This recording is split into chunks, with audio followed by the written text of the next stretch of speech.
Welcome to the Spend Wise Moms channel, your homemaking resource hub. Today I'm going to show you how I come up with a shopping list to stay in my budget. First, I look through the ads to see what's on sale at a really good price, and I write them down according to each store. I typed it up so it would be easier for you to read. At Smith's, they have raspberries and blackberries, 5 packages for $5. Pillsbury crescent rolls, buy one get one free, plus there's a $1 coupon online if you buy 3. If you do buy 3, might as well get 4 and get the last one free as well. Ice cream's on sale, pizza, peppers, peanut butter for $1, hot dogs for $1, potato chips for $1, crackers for $1.24 after a rebate, sour cream and cottage cheese for $1.67, and fresh pineapple for $2. Rose Hours just has apples for 99 cents. Albertsons has Yoplait yogurt for 39 cents, frozen pizza for $2.88, chicken for 99 cents, chili or chunky soups for 99 cents, oil or 5 pounds of flour for only $1.29. They also have some household things for a great price, but my household items come from a different budget. Next, I go through my cupboards and freezer and fridge to see what I have and see what I could use to make meals along with any sale items. I look to see if there are other things that we ran out of, like eggs or milk or something like that. Then I go back to the list I made. I figure out how much money I have to spend this week. I already bought a few things for this week, and I spent $7.69 total so far.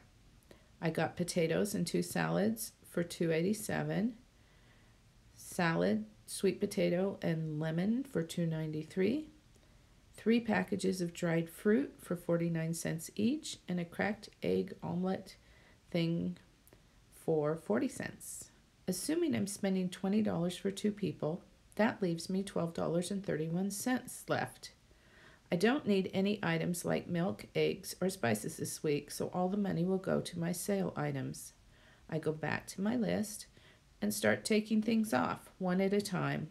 I don't need ice cream. We're going to someone's house for Thanksgiving, and I'm not assigned to do the dessert. I would rather have fresh pineapple than ice cream anyway, so the ice cream goes. I get rid of the peppers since I have some cut and frozen in our freezer. I make my own bread, so the crescent rolls go, even though the price was right. I deleted the chicken, since I'm going to buy a rotisserie chicken at Costco in the next week or 2. I have peanut butter already that I got on sale for $1, so the peanut butter goes. The pizza at Albertsons doesn't look as appetizing as the Red Baron pizza, so it goes. It may be a larger size, maybe that would be worth looking into, but I'm not going to worry about that right now. The crackers go because I can make my own if I really want some. I delete the raspberries since I have some in the freezer. I keep the blackberries though. I finally get down to the end, which only takes a couple of minutes, and I specify exactly what I'm going to get and how many. This is my list that I will take to the store, and I buy what is on the list. The whole process takes about 10 to 15 minutes max from start to finish. I spend what money I have budgeted and don't worry about all the other items I could have bought. Shopping is fast and easy. I know exactly what to buy and how much it will cost because the prices are on my paper.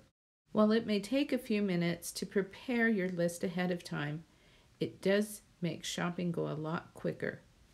I hope you can use some of these tips when you prepare your shopping list. Thanks for watching the Spend Wise Moms channel. Please subscribe for more videos just like this.